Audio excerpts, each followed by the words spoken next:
been about 10 months since I uploaded my video on the second Darth Bane book, and my hair's grown longer, and as before, I got kind of busy with life in general. A lot of things happened, won't go into it, but finally going to record my thoughts on this book. It has been a while since I read it, admittedly. I'm now halfway through the Han Solo trilogy. I have been mixing the books I'm reading in between other books. I will burn out on Star Wars if I read all these Star Wars Legends books in a row. So I'm not going to do that. And the way that I have decided I'm going to go about doing these videos from now on is I'm going to make them a lot fucking shorter. 1 hour 10 minutes was the last one, was way too long. I don't even remember how long the one before that was, and the one before that, I know for a fact was just really long, was just kind of a rant.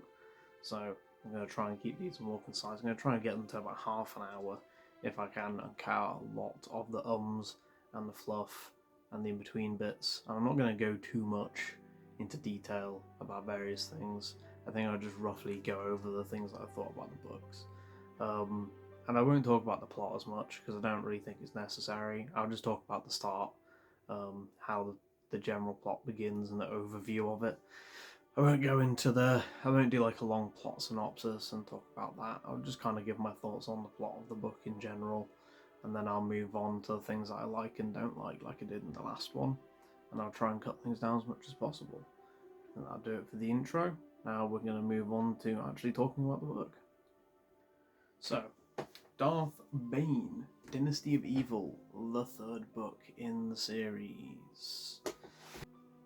I'll give you a quick synopsis of the book.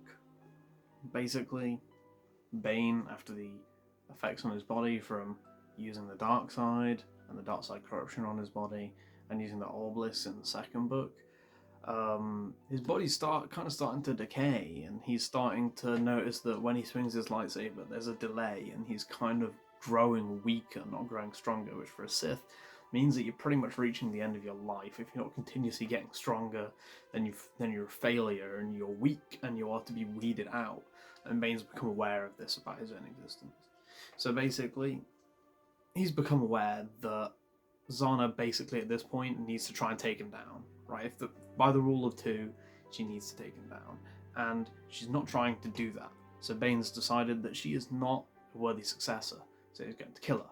But before he does that, he needs to distract her so that he can find a way to extend his life. Because if he kills her now, before he will not be able to train a worthy successor before he himself succumbs to his own weakness. And that means that the next person that he trains might not be a worthy successor, but may be able to kill him anyway, therefore meaning that the Sith, overall as an institution, as a culture, as an idea, will be weakened, because the weak will be killing the weak, and it'll basically just, the whole thing will be a waste of fucking time, and the whole idea won't be working. So he needs to find a way to extend his life, so that he can teach everything he knows, and create another worthy successor, who then can kill him, and then continue on the ideology of the rule of two, and continue on the culture of the Sith. And basically, to do this, he sends Zana away, and then he on basically a waste of time mission, and then he goes to try and find a way to extend his lifespan. Okay, now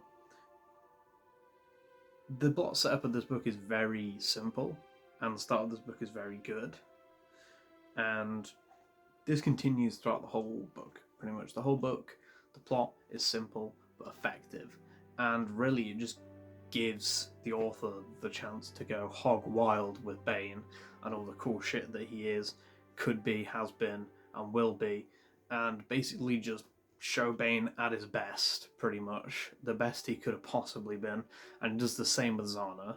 And there are also some side characters you get introduced to, are very interesting in their own right and really likable. And there's one specifically who I really, really, really liked, who I might go into more detail in a bit, in the good section. But overall, I just want to give, this is my summary of this book. This is not as good as the first one, in my opinion, just because the character arc of Bane in the first one and his descent into becoming a Sith is gonna be hard to beat, and they didn't beat it in this one. They didn't beat it. his character arc in this book, he's already evil, an evil piece of shit, and there's kind of inherently a disconnect between you as a normal person and Bane as a Sith, and there's only so much you can do to sympathize with him and empathize with him. He's a piece of shit, you know he's a piece of shit, and that's what you're here for, but, it's never really gonna...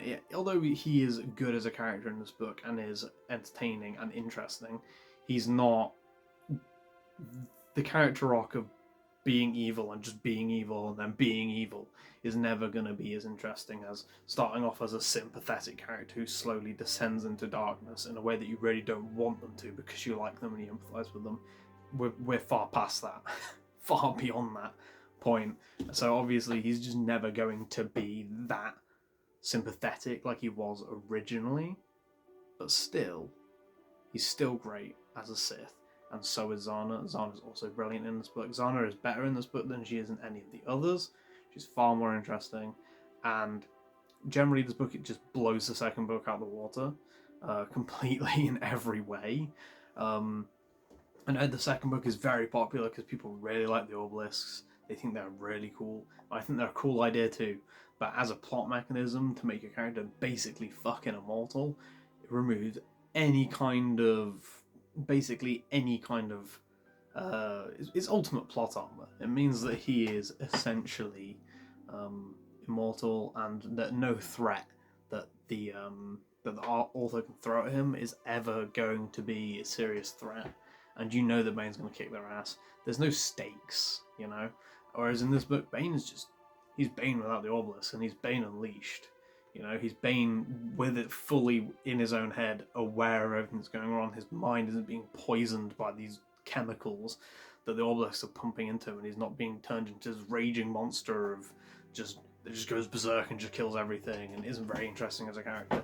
It's back to what made Bane good in the first book, when he became a Sith. In this book, he is like he was there without this kind of blip in his character arc that was the second book. And he's great. I mean, this is the Darth Bane Trilogy, and he is still the primary character in this book. He gets more screen time than Zana, even though Zana is also extremely important, obviously. I won't say how the book ends, but I'm sure you can work it out. The rule of two is a thing. Zana's either got to kill Bane or die. There's only really two outcomes there. In that respect, it's very predictable, but it doesn't really matter that it's predictable, because all of the predictable stuff that happens is just so fucking cool. And getting to see Bane and Zana have multiple duels throughout this book, the fights are fucking sick, and they're really well written. The lightsaber combat, as always, is very well written in this book. The prose in general is a step up from the previous book, which was a step up from the book before it. Again, like I said, I think I said in the last one, for the first book, there were side characters who were barely explained. Sometimes, dialogue was a bit janky because it wasn't clear who was talking to who, because it would be like, oh yeah, so-and-so said something to the Red Twi'lek, but the name's not been attached to the Red Twi'lek yet. But then someone will say something to the name of the character, but you don't know the name of the character, so you're not sure if it's the same character or if the Red Twi'lek and Bill are the same character, when it says, and Andy said hi to Bill, and then it'll be Andy said, go away to the Red Twi'lek, and then only later on in the dialogue do you find out that the Red Twi'lek is Bill, for example. That's not a problem in the second book. The prose is just better in the second book, and is even better in this book. Some of the writing in this book is absolutely great, and some of the character writing for some of these side characters is brilliant. There's one specific side character that I would like to talk about, who, in my opinion, really elevated this book with some much needed levity. And to be honest with you, character wise, this is, besides the first book, because of Bane's character arc, character wise, overall this is the best one of the series. So that's just kind of the summary that I want to give. I'll give a final statement on what I think about this book. I think that, for me, this book isn't quite as good as the first one, just because I'm a character-driven story kind of guy. For me, characters are the heart of any story, and I really have to give a shit about the characters to care about any story. And because Bane's character arc was so compelling in the first book, this book does not beat that book for me, but in every other way, this book is far superior to the first book.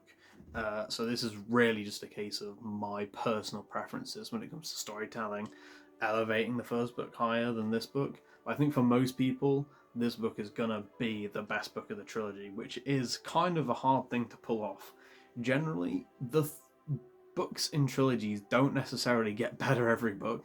Most people, and especially with films, most people tend to prefer the original to the sequel content, and to have a third book in the trilogy that is the best book and have it end on a high note, on the highest note of the whole series, is something to be commended. It's not easy to do. It's not easy to pull off an ending that's satisfying, and it's not easy to pull off two characters trying to kill each other in a cat and mouse race throughout the galaxy and make it that fucking interesting, because it is interesting. It's great. It's brilliant. Go fucking read it. Go read this book. You should force yourself to read the second one just so you can read this one. That is my final statement on this book. It's great.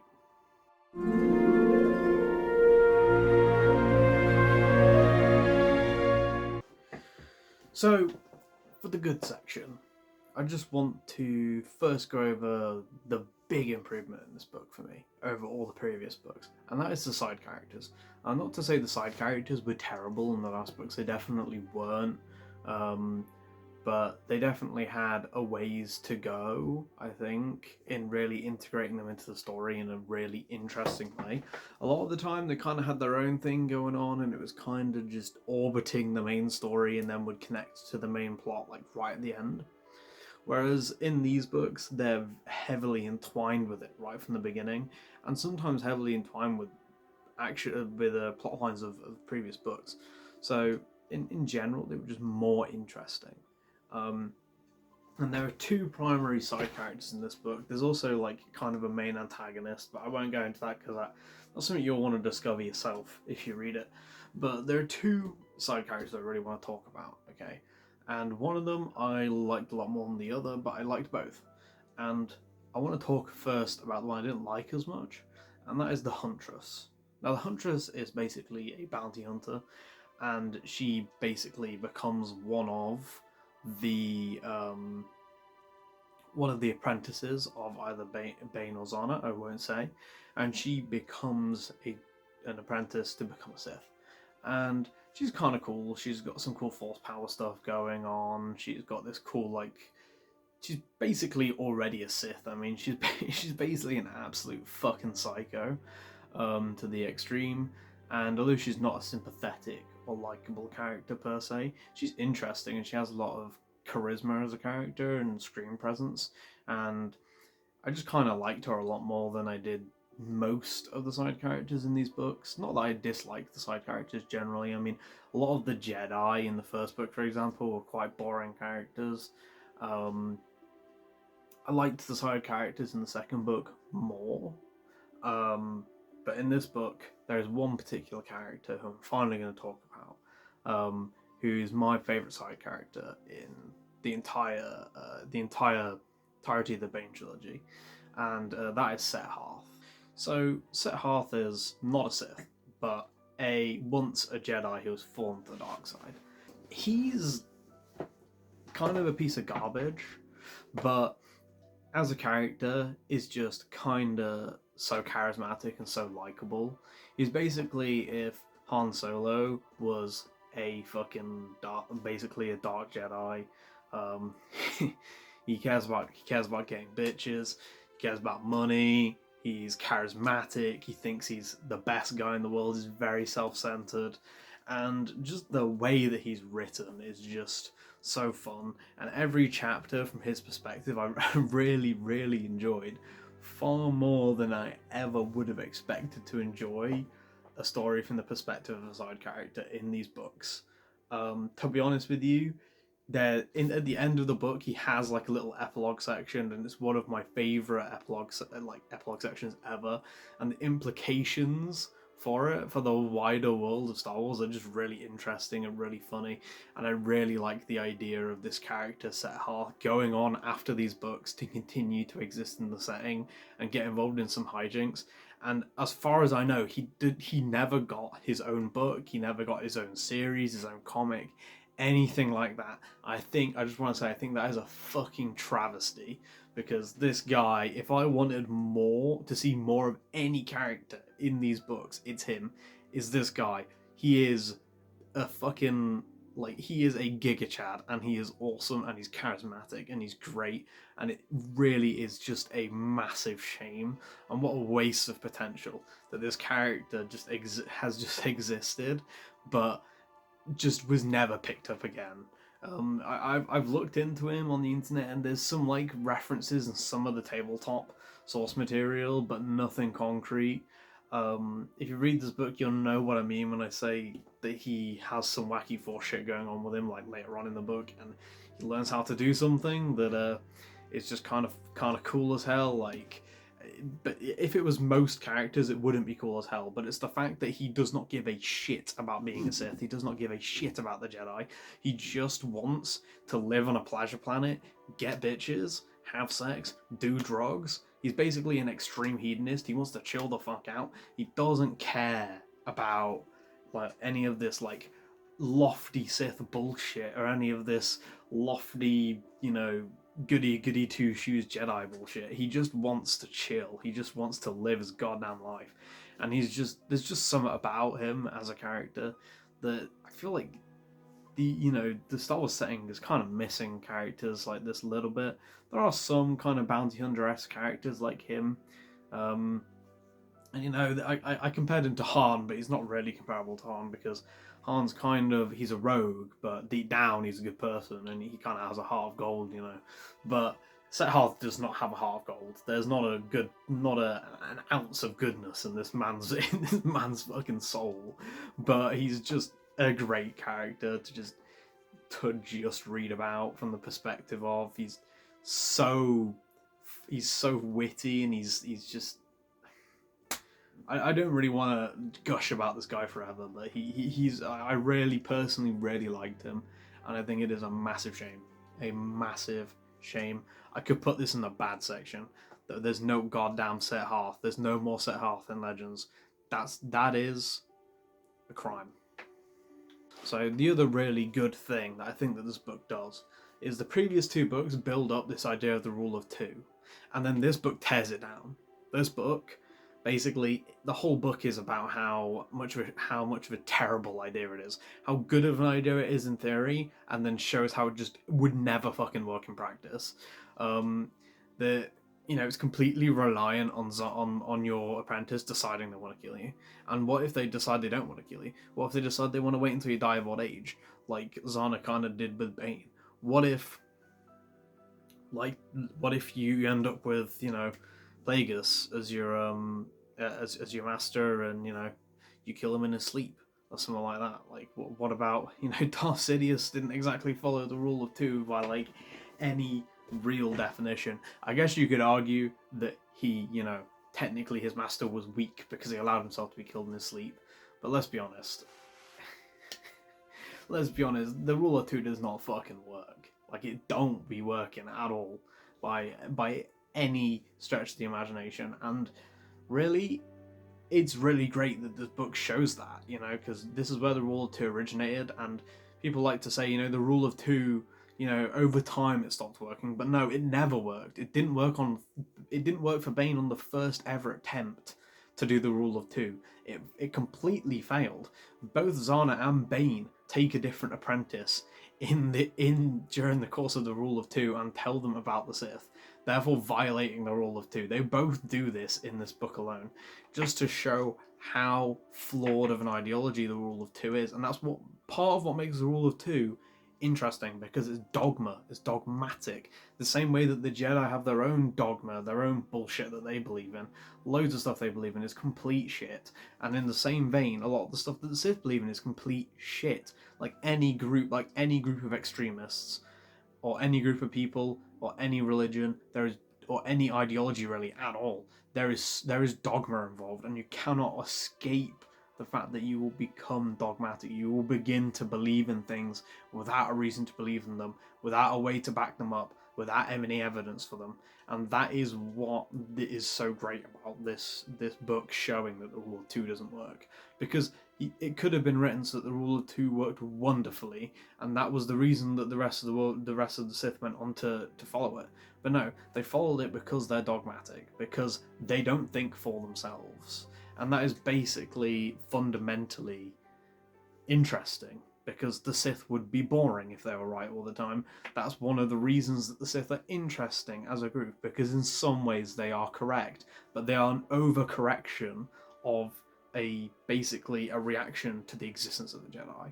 And that is one of the things that I really liked about this book. And in general, there's a lot of depth here to be discussed, which is something that I really, really, really think that new canon is missing when it comes to the Force.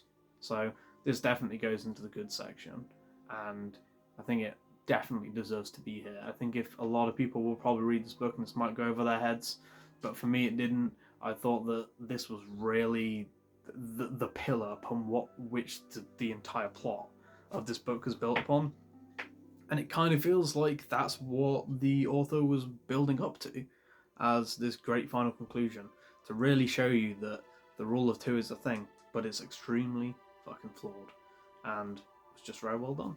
That's all I have to say about that.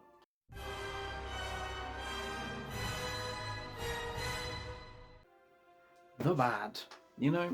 Fortunately, I don't have much to say in this section about this book specifically. This book's no masterpiece, but it is a good book overall, so there's not that much to criticise. I could sit here and nitpick for 5 minutes, but I'm not going to.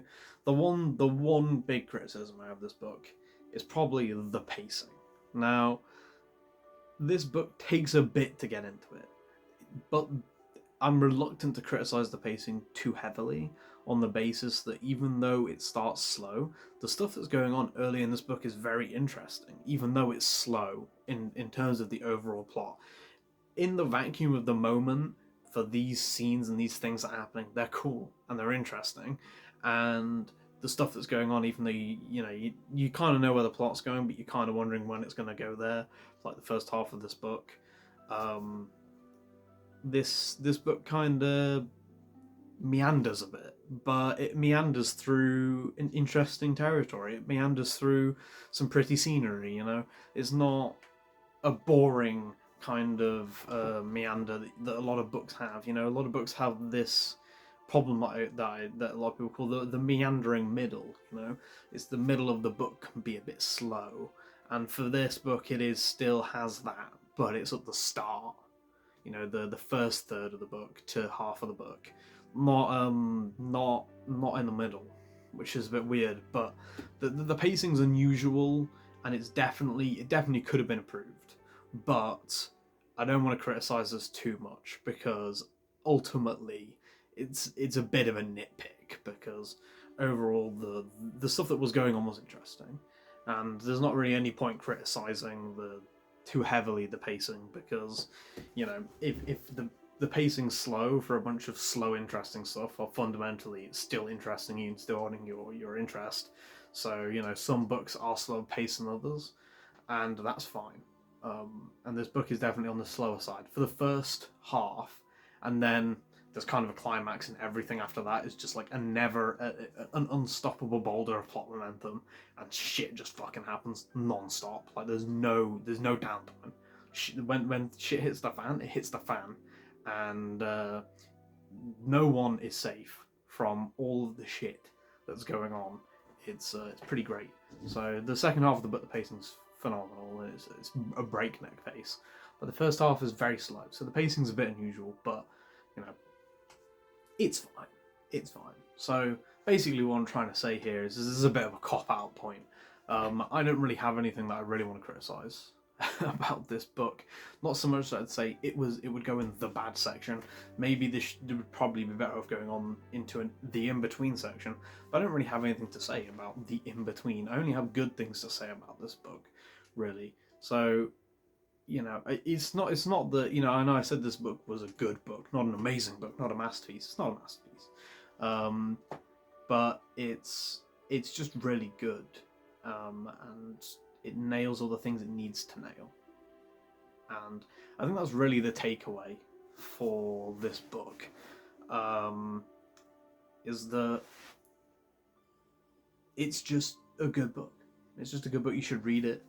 I'm sure there will be things that people find they don't like about it. Each their own.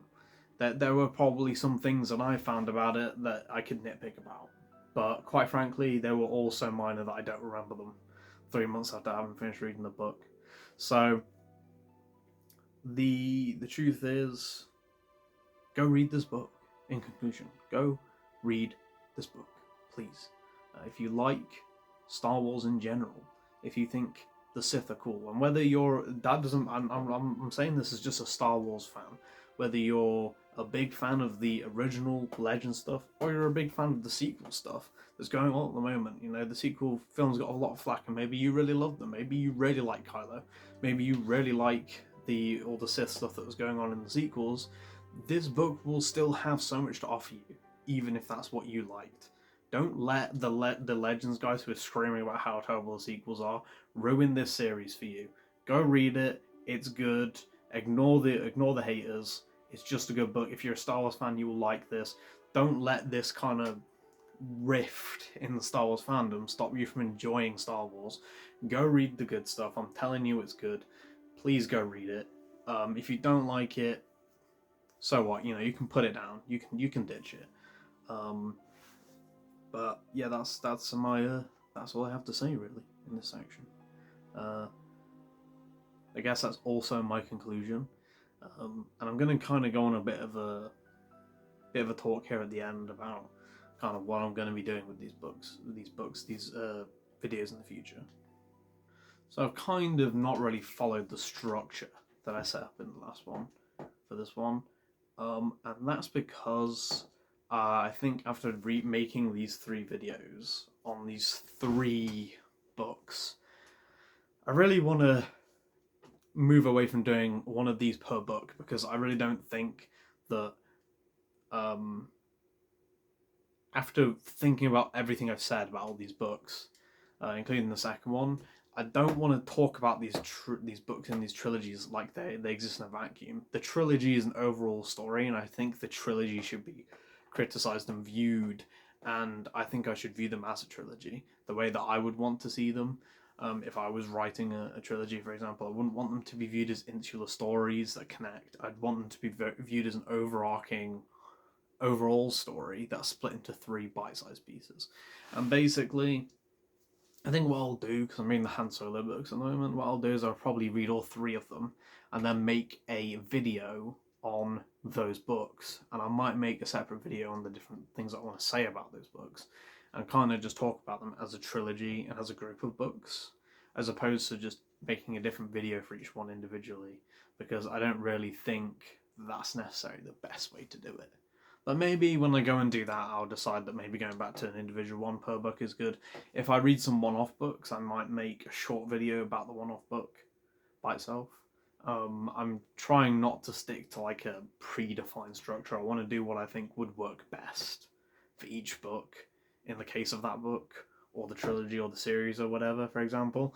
Because I'm quite aware that when I get to like the New Jedi Order stuff, making one video per book is going to be a bit shit, because there's a lot of them. So we'll see what I do when I get on with those. I know it's been a long time since I made the last one of these videos, to the 0 people who probably will ever watch this, but I just really wanted to document these for myself, really, more than anything. And that kind of brings me back to the final conclusion of the original idea of this whole entire series, the real OG reason that I made these videos. And that was in the lens of new Star Wars, and being disappointed with new Star Wars in general. I want to make a video on some of the new Star Wars stuff, okay? Because my opinion's changed a little bit. I still don't like the sequel movies, but the new stuff that they're doing is pretty good. And I do want to talk about that. Ahsoka is around the corner when I make this video. Andor's come out, and obviously I've yet to watch season 3 of The Mandalorian, admittedly, but I will. And I want to make a video on those and my overall thoughts on those stories, and where they sit in the overarching kind of my headspace of my love for Star Wars. And I think that the overall idea originally was to say, was Legends as good as I remember it being? Because I was quite critical of the new Star Wars stuff, and basically, I want to. People say a lot of the time Legends wasn't as good as people remember it being, and things like that. And admittedly, I need to check because I don't want to say those people are wrong because I can't say for sure they're wrong. It could be rose tinted glasses. I read basically most of the Star Wars stuff that I read when I was very young, and I don't want to be ignorant and rose tinted about it. I want to come back at it with fresh eyes as an adult, and I want to reanalyze it. So with that in mind, was the Bane Trilogy as good as I remember it being? And do I think it's better than the new stuff? I think that the Bane Trilogy is definitely better than most of the new Star Wars stuff, but at this point in time, having watched Andor, which I'll say now is, in my opinion, one of the best pieces of Star Wars media to ever be made, right? Andor, for me, is above the films. Andor is possibly my favorite story that has ever come out of Star Wars, and that is to say that it's new Star Wars, so it can be difficult to separate the two, right? But they kind of have to be separated because of the continuity element of it. I think Bane is far better than a lot of the new Star Wars stuff. I think it's better than the Clone Wars stuff, better than Rebels, and some of the worst stuff, in my opinion, like the High Republic books, which I tried to read and I thought were pretty extremely mid and not that interesting. And I think that in that respect, yeah, these books were as good as I remember them being. Not in the way that I thought I did, though, because I remember 1 not being that good, 2 being really good, and 3 being good. Now it's kind of the complete other way around. I remember, for me, 1 was the best, followed by 3, and 2 was the worst. Two's not a good book in my opinion, and that is really unfortunate. But it's not that great. But compared to Andor, and the Mandalorian, I think the Mandalorian season 1 and Andor are better than the Bane trilogy overall.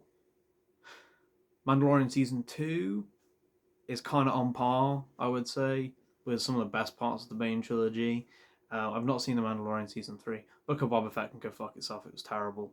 I'll probably make a video about that eventually, but I really thought that TV show was really bad. And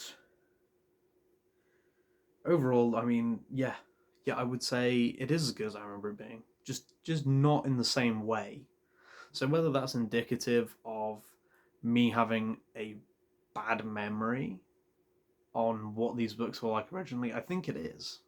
I think we can conclude from me reading this, from me doing this, that my memories of Legends aren't correct, because and maybe they are infected by my childhood brain, who cared more about cool lightsaber go swish than actual things like good writing. These days I much prefer strong world building, political groups of political interests and vying for power. I think the kind of thing that was in Andor.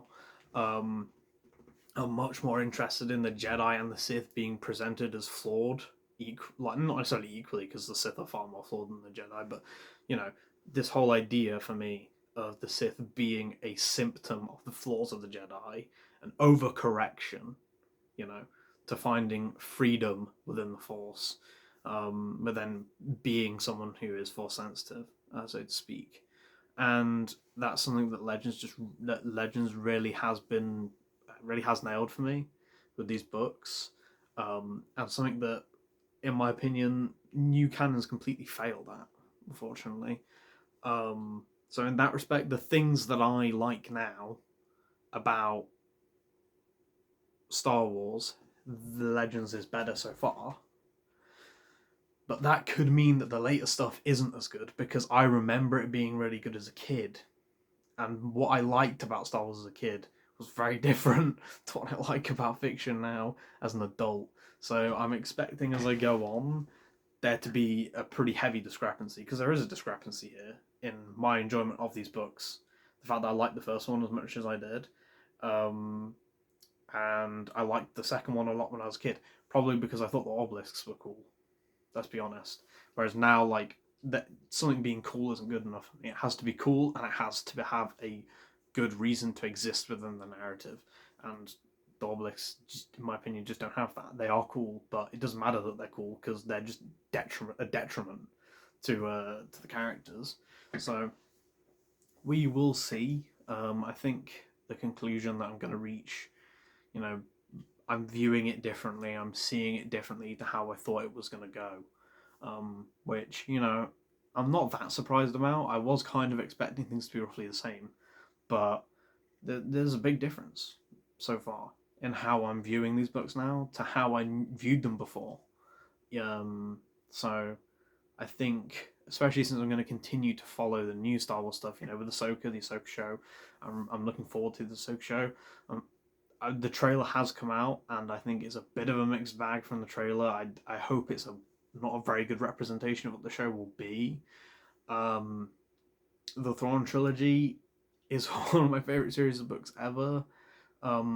Thrawn looks like I used to work in a pub. He looks like the British blokes I used to serve at the pub with, you know, an awful hairline. He looks like he's going to come into a Greg's and ask for a sausage roll and a steak bake.